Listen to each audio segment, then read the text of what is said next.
Damai sejahtera Allah yang melampaui segala akal akan memenuhi hati dan pikiranmu di dalam Kristus Yesus. Amin.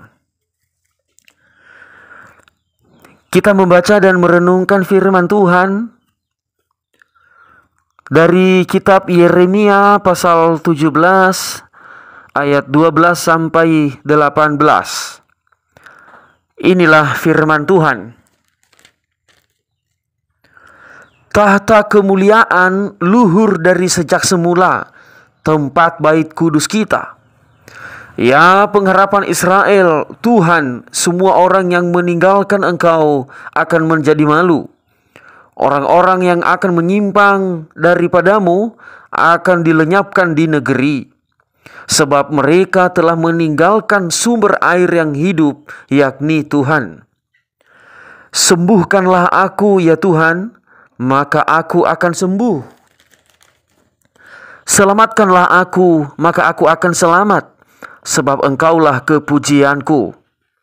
Sesungguhnya mereka berkata kepadaku, di manakah firman Tuhan itu? Biarlah ia sampai. Namun tidak pernah aku mendesak kepadamu untuk mendatangkan malapetaka. Aku tidak mengingini hari bencana. Engkaulah yang mengetahui apa yang keluar dari bibirku. Semuanya terpampang di hadapan matamu. Janganlah engkau menjadi kedahsyatan bagiku. Engkaulah perlindunganku pada hari malapetaka. Biarlah orang-orang yang mengejar aku menjadi malu, tetapi janganlah aku ini menjadi malu. Biarlah mereka terkejut, tetapi janganlah aku ini terkejut. Buatlah hari malapetaka menimpa mereka, dan hancurkanlah mereka dengan kehancuran berganda.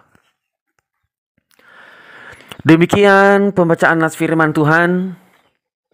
Dan adapun tema firman Tuhan yang akan kita renungkan adalah Tuhan pengharapan kita. Saya menyapa Bapak Ibu saudara-saudari dalam Kristus. Salam. Saudara-saudari sekalian,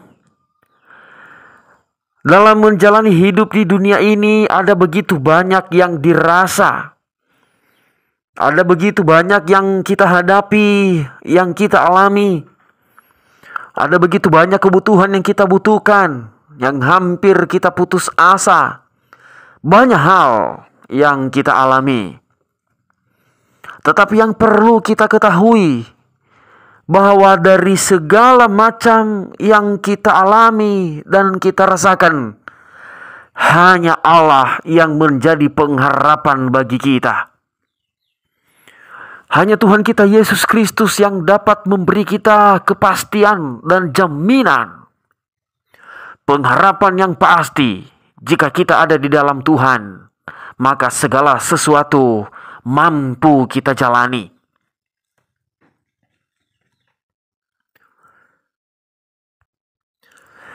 Inilah tujuan Allah bagi umatnya Israel, terutama bangsa Israel bagian selatan, yaitu Yehuda. Allah mengharapkan kepada umatnya Yehuda ini agar mereka hanya berharap kepadanya saja. Mereka menaruh harapan penuh kepada Allah yang sesungguhnya saja. Karena pada saat itu bangsa Israel, yaitu Yehuda, sedang terjadi kebobrokan iman, sedang terjadi kehancuran rohani. Mereka melakukan kehidupan mereka semau mereka saja. Mereka merampas hak-hak orang lain. Mereka berzina dan menghalalkan segala cara apapun semau mereka. Bahkan mereka tidak membutuhkan Tuhan dalam hidup mereka. Mereka lagi tidak mengharapkan penyertaan Tuhan. Mereka lebih mengandalkan kepintaran, kekuatan, dan kehebatan mereka sendiri. Mereka lebih mengandalkan harta duniawi mereka. Mereka merasa bahwa mereka telah memiliki segalanya, telah memiliki kekuatan tersendiri. Buat apa lagi penyertaan Tuhan? Bahkan yang lebih ngerinya, mereka menghina Tuhan. Mereka mengolok-olok Tuhan. Sampai mereka mengatakan, "Di manakah firman itu? Biarlah ia sampai." Mereka menantang Tuhan supaya Tuhan memperlihatkan diri kepada mereka. Sudah terjadi kehancuran hidup. Hubungan mereka dengan Tuhan sudah sangat kacau. Kerohanian mereka sudah sangat kotor. Iman percaya mereka kepada Allah sudah sangat rusak dan bahkan tidak ada lagi. Ini semua terjadi pada saat pelayanan Nabi Yeremia. Nabi Yeremia menyampaikan firman Allah kepada bangsa Yehuda, kepada bangsa Israel. Dan bangsa Israel ini tidak mau mendengar. Apapun yang disampaikan Yeremia bagi mereka, mereka tidak percaya. Padahal Nabi Yeremia ini adalah utusan Allah di tengah-tengah mereka untuk menyampaikan isi hati Allah, agar umatnya ini kembali kepadanya, agar umatnya ini kembali berharap, menaruh harapan sepenuhnya kepada Allah. Apa yang terjadi ketika Yeremia menyampaikan berita ini? Ketika Yeremia menyampaikan perkataan Allah ini, justru disitulah mereka menghina Allah. Disitulah mereka mengolok-olok, mempermainkan firman Allah dengan mengatakan, "Di manakah firman itu?" Di ayat yang ke-15, sesungguhnya mereka berkata kepadaku, "Di manakah firman Tuhan itu? Biarlah ia sampai." Sekali lagi menghina Tuhan, mengolok-olok Tuhan, menganggap rendah, merendahkan Tuhan. Tuhan tidak perlu, firman Tuhan tidak penting, firman Tuhan tidak perlu-perlu amat. Betapa sedihnya hati Yeremia. Bahkan bukan hanya itu saja, selain daripada mereka mengolok-olok, menghina Tuhan, mereka juga mempersulit Yeremia. Mereka mengejar-ngejar kehidupan Yeremia. Mereka membenci Yeremia. Oleh karena Yeremia menegur mereka, oleh karena Yeremia menyampaikan pertobatan bagi mereka, justru berita baik ini mereka jadikan sebagai malapetaka. Mereka anggap firman Tuhan yang disampaikan Yeremia, teguran-teguran yang disampaikan Yeremia, mereka anggap adalah sesuatu cobaan, malapetaka, kehancuran bagi mereka. Sehingga mereka membenci Yeremia. Mereka tidak mau menerima. Mereka tidak ingin meninggalkan kebiasaan mereka, kedagingan mereka. Mereka tidak ingin meninggalkan itu, kebiasaan-kebiasaan lama, kehidupan manusia lama. Mereka tidak mau meninggalkan itu. Sehingga mereka membenci firman Tuhan, membenci hamba-hamba Tuhan, nabi yang diutus oleh Allah. Ini yang terjadi. Berita yang disampaikan Yeremia kepada mereka, bahwa hanya Allah lah satu-satunya pengharapan dan tidak ada yang lain. Ia menyampaikan kepada seluruh Yehuda agar mereka kembali kepada Allah, bahwa hanya Allah lah satu-satunya pengharapan bagi manusia.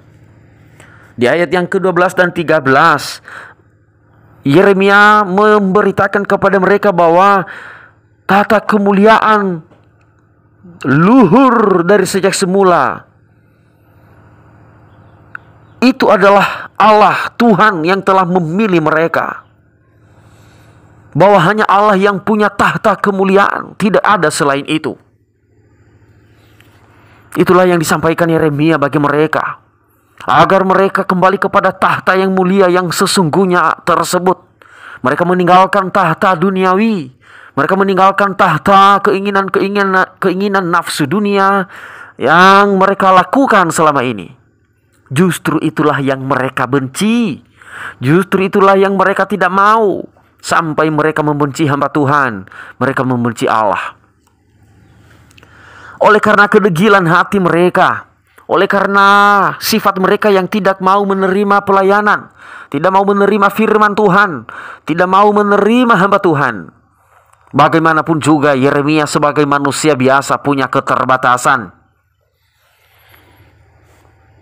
Ia juga punya keterbatasan perasaan, punya keterbatasan emosi, punya keterbatasan kesabaran.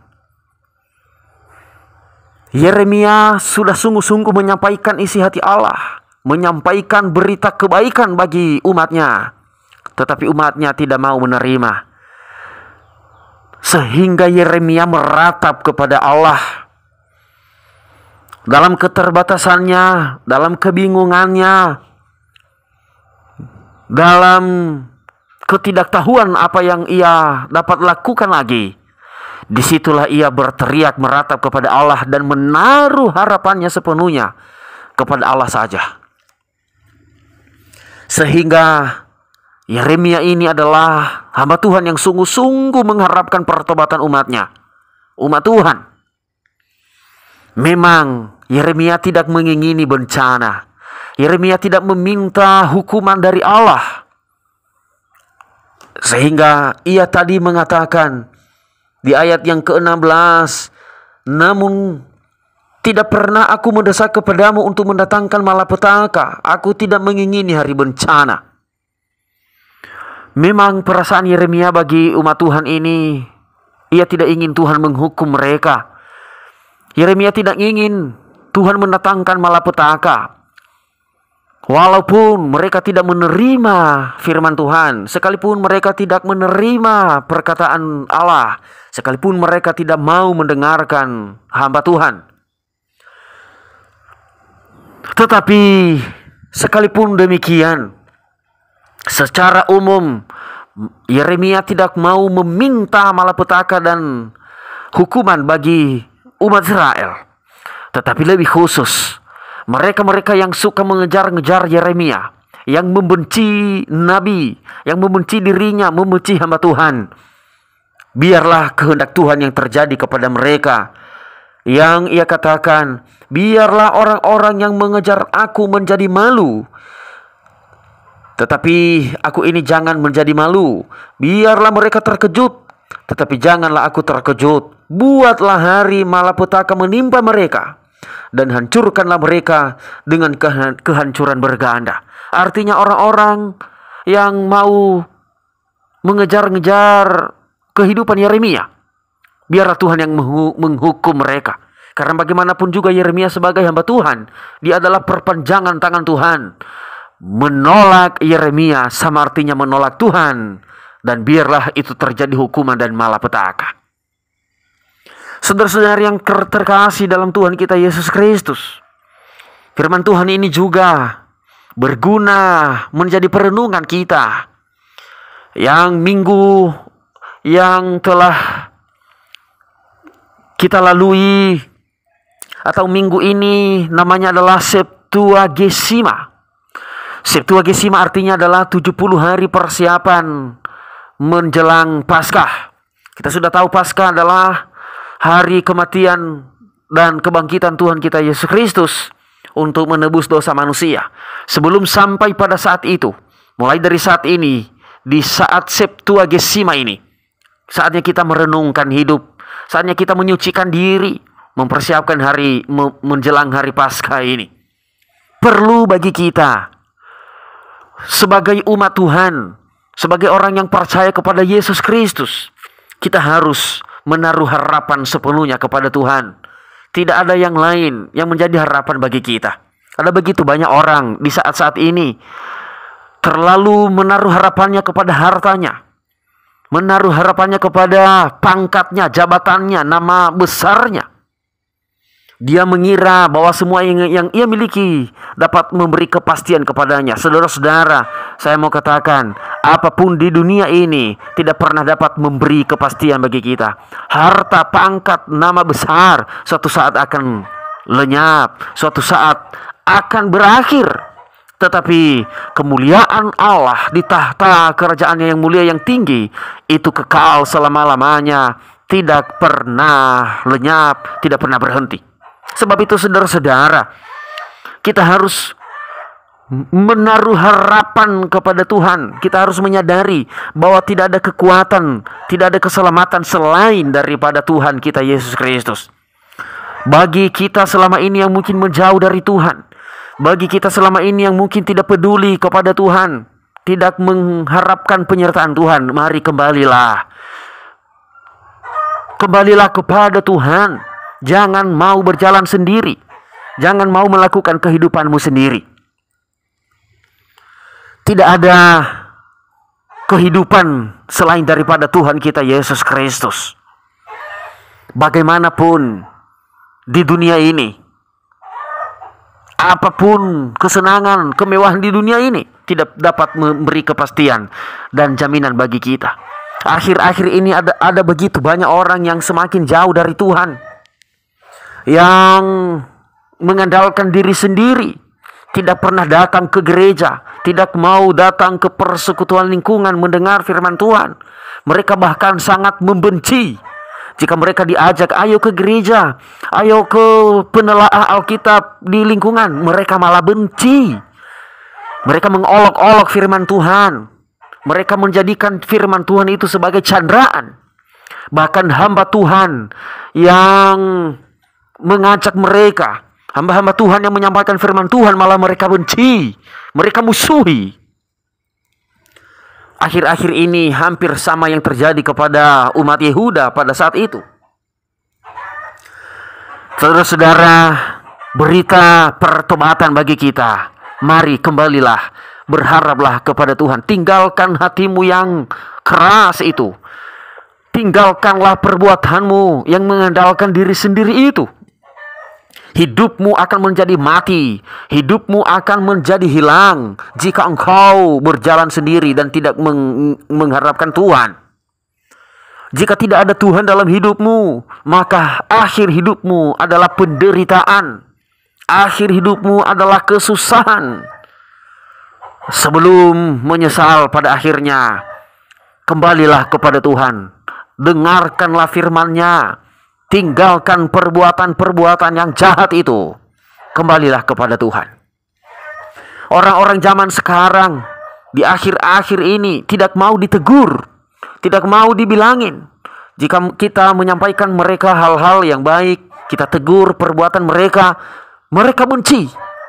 Apalagi jika dalam khotbah, dalam firman Tuhan, jika sedikit keras dan menegur perbuatan-perbuatan sehari-hari, mereka sangat tidak mau, membenci firman Tuhan, membenci persekutuan, membenci ibadah. Dalam hati mereka, tidak usah datang ke gereja, tidak usah datang ke persekutuan mendengar firman Tuhan. Nanti kita ditegur. Bahkan mereka mengira teguran-teguran itu adalah menyindir mereka. Ini adalah pikiran-pikiran orang Kristen zaman sekarang yang sudah hancur. Bahkan di perkembangan zaman saat ini di media-media, apalagi di konten-konten kreator saat ini, ada banyak yang baik laki-laki apalagi perempuan menampilkan konten-konten yang seksi, yang porno-porno, semi-porno, dan banyak hal-hal yang sangat jorok. Di komentar-komentar seandainya ditegur, hati-hati, jangan tampilkan porno, jangan tampilkan yang aneh-aneh. Orang yang buat konten ini tidak mau mendengar, malah memaki orang yang menegur dia. Aneh orang zaman sekarang. Mereka mengira teguran-teguran itu adalah sindiran bagi mereka. Dari firman Tuhan ini kita dinasihati. Terimalah teguran, terimalah firman Tuhan. Jangan sampai hamba Tuhan menjadi mengeluh. Jangan sampai hamba Tuhan yang menyampaikan firman Tuhan menjadi merasa sedih seperti Yeremia. Bahkan jangan sampai hamba Tuhan berdoa supaya mendatangkan malapetaka dan hukuman. Jangan sampai, saudara-saudara. Sesungguhnya hamba-hamba Tuhan yang menyampaikan firman Tuhan itu tidak ingin mendatangkan hukuman dan malapetaka. Tetapi bagaimanapun juga, jika seandainya orang-orang Kristen, orang percaya saat ini tidak mendengar firman Tuhan, bahkan menyerang hamba Tuhan, memaki hamba Tuhan, memusuhi hamba Tuhan, disitulah nanti terjadi hukuman. Kepada mereka-mereka seperti itulah nanti terjadi malapetaka. Akhir hidupnya akan menjadi hancur, berantakan. Sebelum sampai pada hal-hal demikian, saudara-saudara, maka dengarlah teguran. Sekeras apapun teguran dari firman Tuhan, dari khotbah-khotbah para pendeta, para pelayan, terimalah. Renungkanlah dalam hidup sehari-hari. Ketika menerima firman Tuhan, menerima teguran, itu artinya engkau telah kembali kepada Allah. Saudara-saudara yang terkasih dalam Tuhan kita Yesus Kristus, biarlah masa-masa ini, di akhir-akhir ini, bahkan persiapan Septuagesima ini, benar-benar kita kembali kepada Allah, menaruh harapan kepada Allah yang sepenuhnya. Biarlah tidak ada Allah lain dalam hidup kita masing-masing. Hanya Allah yang sesungguhnya, yang mempunyai kerajaan sorga, Tuhan kita Yesus Kristus, harapan kita yang sesungguhnya. Demikianlah firman Tuhan yang menjadi perenungan kita hari ini. Tuhan memberkati kita. Kita berdoa. Engkaulah harapan kami ya Tuhan. Engkau Tuhan kami yang sungguh-sungguh kami muliakan, kami sembah. Ampunilah kami jika kami kurang peduli atau kurang menyertakan Tuhan dalam kehidupan kami. Kadang kami Tuhan berjalan dalam kekuatan kami sendiri. Ampuni kami.